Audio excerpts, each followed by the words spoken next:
রাঙামাটির বাঘাইছড়ি পৌরসভার বৃহত্তর মুসলিম ব্লক বাজারের মার্কেটে ভয়াবহ আগুনে ৩০টির দোকান সম্পূর্ণ পুড়ে ছাই হয়ে গেছে।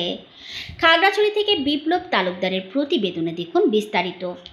বুধবার দিবাগত রাত ১ ঘটিকায় আলমগীরের কাপড়ের দোকান থেকে এই আগুনের ঘটনা ঘটে। বৈদ্যুতিক শর্ট সার্কিট থেকে আগুনের সূত্রপাত হয়েছে ধারণা করলেও বিষয়টিকে রহস্যজনক বলছেন স্থানীয়রা। উপজেলায় কোনো ফায়ার স্টেশন না থাকায় স্থানীয়দের সাথে নিয়ে পুলিশ বিজিবি সদস্যদের আপ্রাণ চেষ্টায় ১.৫ ঘন্টা পর আগুন নিয়ন্ত্রণে আসে। আগুনে ৩০টির অধিক মুদি, কাপড়, ঔষধ ও চায়ের দোকান সম্পূর্ণ পুড়ে ছাই হয়ে যায়। এতে আনুমানিক ১.৫ কোটি টাকার ক্ষতি হয়েছে বলে সংশ্লিষ্টরা দাবি করেছেন।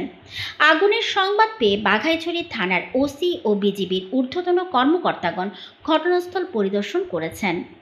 উল্লেখ্য, উপজেলাবাসীর দাবির মুখে ২০১৮ সালে ফায়ার স্টেশন নির্মাণের জন্য জমি অধিগ্রহণ করা হলেও দীর্ঘ ৭ বছরেও ফায়ার স্টেশন তৈরির কাজ শুরু না হওয়ায় ক্ষোভ প্রকাশ করেছেন ক্ষতিগ্রস্ত ব্যবসায়ী ও এলাকাবাসী।